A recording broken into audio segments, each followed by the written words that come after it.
পৃথিবীর মধ্যে বর্তমান সময় যত মানুষ যত জায়গায় বসে আছে, তার মধ্যে এই বসে থাকা, এই আলোচনা শোনা পৃথিবীর সমস্ত বসে থাকার থেকে উত্তম। জোরে বলেন সুবহানাল্লাহ। এটা সাধারণ কোনো বৈঠকখানা নয়, এটা সাধারণ কোনো মজমা নয়। এই মজমা স্বয়ং আরশে আজিম থেকে দুনিয়ার আলো নয়, আরশে আজিমের যে আলো, যে নূর, সেই নূর দ্বারা আল্লাহ পাক রব্বুল আলামিন এই মজমাকে বেষ্টন করে রাখছেন। সুবহানাল্লাহ বলে। দুনিয়ার কোনো পাহারাদার নয়, দুনিয়ার কোনো আইন শৃঙ্খলা রক্ষাকারী বাহিনী নয়, আল্লাহর নিয়োজিত আইন শৃঙ্খলা বাহিনী ফেরেশতা, সমস্ত ফেরেশতা এই মুহূর্তে যারা এই মাহফিলের সামিয়ানার নিচে বসে আছি, তারা প্রাণপণ চেষ্টা করে আমাদেরকে প্রোটেকশন দিচ্ছে। জোরে বলেন সুবহানাল্লাহ। শুধু তাই নয়, যারা আমরা এখানে বসে আছি, আমাদের এই বলা শোনা এটা এতই গ্রহণযোগ্যতা রাখে, এতই পছন্দনীয় আল্লাহর দরবারে যে মহান রব্বুল আলামিন ঘোষণা করতেছেন যে ফেরেশতারা, তোমরা এই মজমায়ে সামিয়ানার নিচে যারা বসে আছে, আসমান থেকে বৃষ্টির ন্যায় তাদের উপরে সকিনা অবতীর্ণ করতে থাকো। জোরে বলেন সুবহানাল্লাহ। শুধু তাই নয়, আল্লাহ পাক রব্বুল আলামিন বলেন, এই সমস্ত মানুষগুলো এখানে কেন আসলো? ফেরেশতারা উত্তর দেয়, আল্লাহ, এরা আপনাকে পাওয়ার জন্য আছে। আল্লাহ পাক জিজ্ঞাসা করেন, এই ব্যক্তিগুলো কি আমাকে দেখছে? ফেরেশতারা বলে, না, আপনাকে দেখেনি। এরা কি চায়? এরা জান্নাত চায়, জাহান্নাম থেকে বাঁচতে চায়। আল্লাহ পাক বলেন, এরা কি জান্নাতের কোনো নিয়ামত দেখছে? বলে না। জাহান্নামের কোনো আযাব দেখছে? বলে না। বলে, যে বান্দারা আমাকে না দেখে, জান্নাত না দেখে, জাহান্নাম না দেখে, আমাকে পাওয়ার জন্য, জান্নাত পাওয়ার জন্য, জাহান্নাম থেকে বাঁচার জন্য আছে, তোমরা সাক্ষী থাকো, এই সমস্ত ব্যক্তিদের জীবনের যত গুনাহ আছে, সমস্ত গুনাহ আমি মাফ করে দিলাম। জোরে বলেন সুবহানাল্লাহ। আমার ভাইরা, প্রমাণ হলো বিশ্বনবী জনাবে মুহাম্মদুর রাসূলুল্লাহ সাল্লাল্লাহু আলাইহি ওয়াসাল্লাম হাদিসে কারিমের মধ্যে ইরশাদ ফরমান, যে সমস্ত ব্যক্তিরা লা ইয়াকুদু কওমুন ইয়াযকুরুনাল্লাহ তাআলা ইল্লা হাফাতুহুমুল মালায়েকা ওয়া গাশিয়াতুহুমুর রাহমা ওয়া নাযালাত আলাইহিমুস সাকিনা ওয়া যাকারাহুমুল্লাহু ফী মান ইনদা। আল্লাহর হাবিব বলেন, যে সমস্ত মানুষগুলো কোরআনের আলোচনা শোনার জন্য, কোরআনের ইলম হাসিল করার জন্য, যে সমস্ত মানুষেরা আল্লাহর জিকির করার জন্য একত্রিত হয়ে বসে, এই সমস্ত জিকিরের মজমাগুলোকে ইল্লা হাফাতুহুমুল মালায়েকা, আল্লাহ পাক রব্বুল আলামিন চতুর্দিকে ফেরেশতা দিয়ে বেষ্টন করে রাখে। জোরে বলেন সুবহানাল্লাহ। আমার ভাইরা, এরপরে বলেন, এই মজলিস আর এই মজমার মধ্যে আল্লাহ পাক রব্বুল আলামিন আসমান থেকে সুকিনা অবতীর্ণ করেন। জোরে বলেন সুবহানাল্লাহ। আল্লাহ পাক রব্বুল আলামিন বলেন, এই সমস্ত মানুষগুলো এই মুহূর্তে এত দামি মানুষ, আমি আল্লাহ পাক রব্বুল আলামিন তাদের আলোচনা না করে থাকতে পারলাম না। জোরে বলেন সুবহানাল্লাহ। ওয়াযাকারাহুমুল্লাহু ফী মান ইনদা। আল্লাহ পাক রব্বুল আলামিন এই সমস্ত মানুষগুলোর আলোচনা আরশে আজিমে নিজের কুদরতি চেয়ারে বসে আলোচনা করতেছেন। জোরে বলেন সুবহানাল্লাহ। পৃথিবীর মধ্যে যদি এই সময় কোন মানুষ দামি হয়ে থাকে, তাহলে সর্বোত্তম দামি মানুষ হলাম আমরা। জোরে বলেন সুবহানাল্লাহ। কিসের কারণে বলেন? কিসের কারণে? আমরা এখানে দ্বীনের নিসবতে একত্রিত হয়ে আল্লাহকে পাওয়ার জন্য আছি। জোরে বলেন ঠিক না বেঠিক?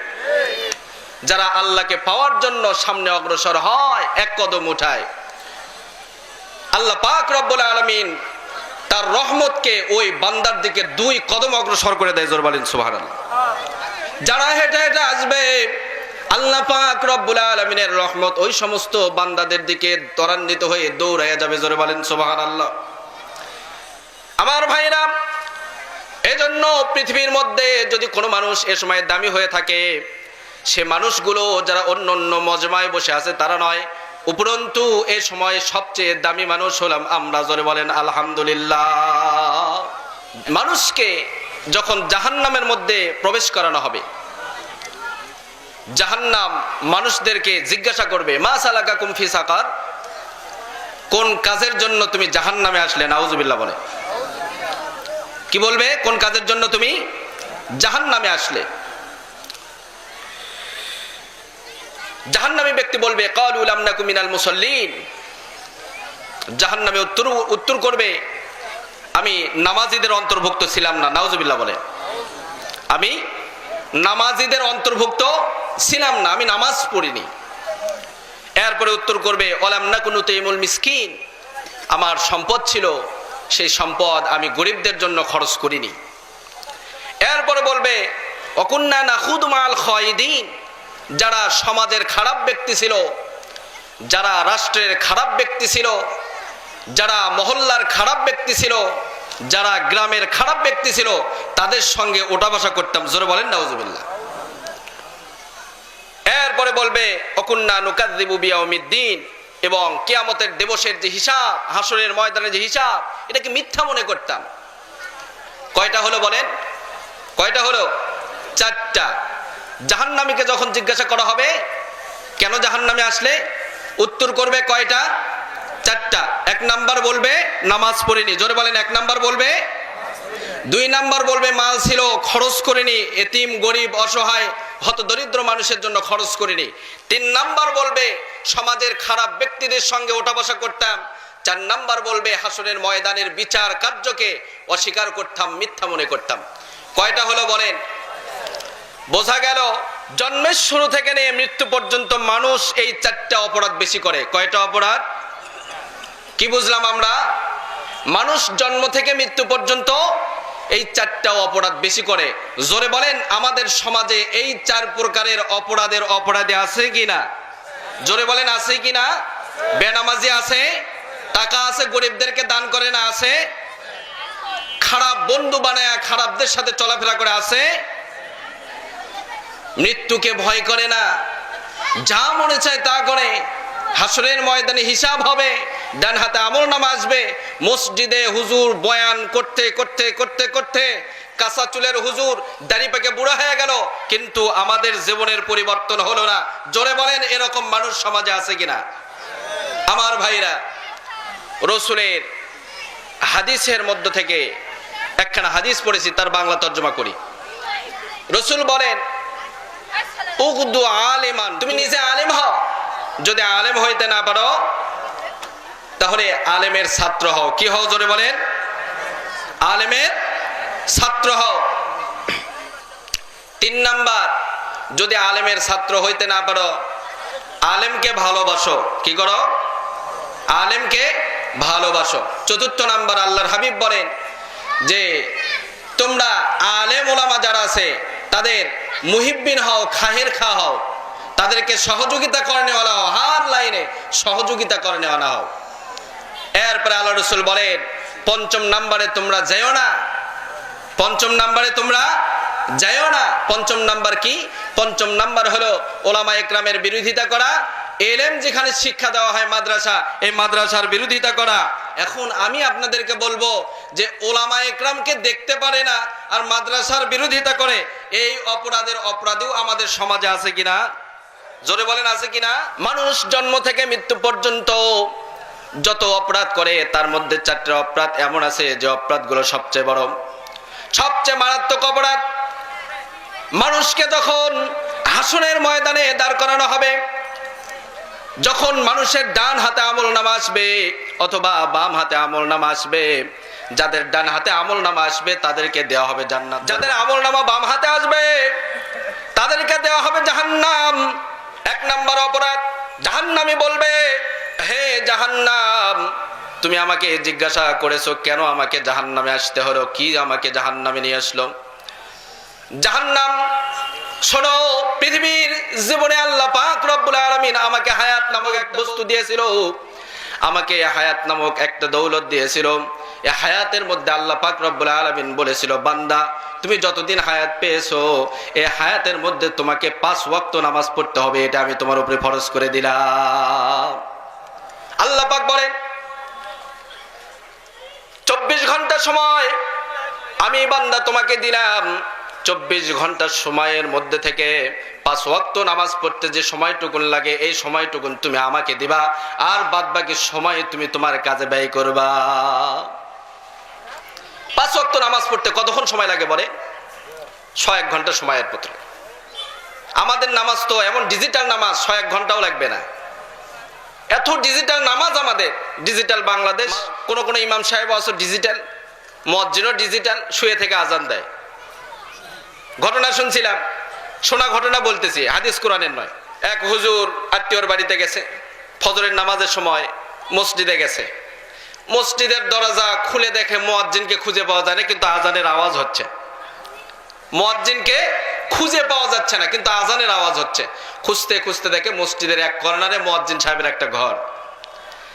আস্তে করে পর্দা সরায়া দেখে মুয়াজ্জিন সাহেব শুয়ে আছে, মাইকের মাইক্রোফোন একদম কাছে নিয়ে এসে শুয়ে থেকে এক কানে আঙ্গুল ঢোকায় আর এক হাত দিয়ে মাইক্রোফোন ধরে আজান দিচ্ছে। আজান শেষ, মুয়াজ্জিন সাহেবকে বলতেছে, বাবা এই অবস্থা কেন? বলছে, হুজুর মুসল্লিও আসে না, বেতনও দেয় না। মুসল্লিও আসে না, বেতনও দেয় না, আমি আর কেমন মুয়াজ্জিন হব বলে? যদি 2-4 জন মুসল্লি আসতো তাহলে না ঘুম থেকে উঠতাম। ওই আজান দিয়ে শুয়ে পড়তেছি, যখন জাগাবো সূর্য উঠুক আর যা হোক, আজানের পরে কিছু সময় থাকে না, বলে যখন জাগা পাবো তখন নামাজ পড়ে নেব। আছে না, আছে না? বাংলাদেশ ডিজিটাল, সবকিছু ডিজিটাল, নামাজেও ডিজিটাল। একদম ইমাম সাহেব দাঁড়ায় গেছে, আল্লাহু আকবার বলবে, মুসল্লি যায় হাজির। আসসালামু আলাইকুম, ডান দিকে ফেরা শেষ, মুসল্লি ওঠার প্রস্তুতি, বাম দিকে ফেরা শেষ, মুসল্লি দূর দূর দূর দূর করে বাড়ায় চলে যাচ্ছে। আছে না নাই জোরে বলেন? অবাস্তব কথা, অবাস্তব বলেন। আমার ভাইরা, নামাজ এমন একটা ইবাদত, আল্লাহ পাক রব্বুল আলামিন বলে, বান্দা তুমি 24 ঘন্টার মধ্যে থেকে 101 ঘন্টা সময় 5 ওয়াক্ত নামাজে ব্যয় করবে। এটা আমার জন্য নয়, এটা তোমার জন্য। জোরে বলেন, কার জন্য এটা? এটা তোমার জন্য। কারণ হলো নামাজ এমন একটা ইবাদত, যে ইবাদত তোমাকে দুনিয়ার মধ্যে সমস্ত প্রকার সফলতা দিতে পারে, কামিয়াবি দিতে পারে। নামাজ ব্যতীত অন্য কোনো কাজ তোমার দুনিয়া এবং আখিরাতের কামিয়াবি দিতে পারবে না। আল্লাহ পাক বলেন, মান আমিলা সালিহাম মিন যাকারিন আও উনসা ওয়া হুয়া মুমিন ফালানুহইয়ান্নাহু হায়াতান তাইয়্যিবা ওয়া লানাজজিয়ান্নাহুম আজরাহুম বিআহসানি মা কানু ইয়ামালুন।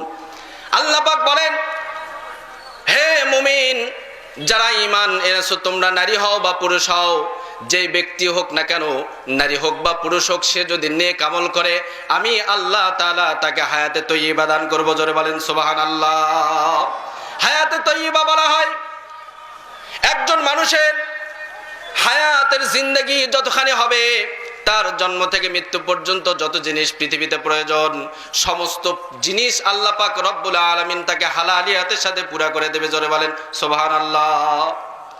এটা হলো হায়াতে তাইয়্যিবা। দুনিয়ার জিন্দেগিতে যা প্রয়োজন, সমস্ত প্রয়োজন আল্লাহ তাআলা পুরা করে দেবেন, হায়াতে তাইয়্যিবা দান করবেন নেক আমলের দ্বারা। জোরে বলেন সুবহানাল্লাহ।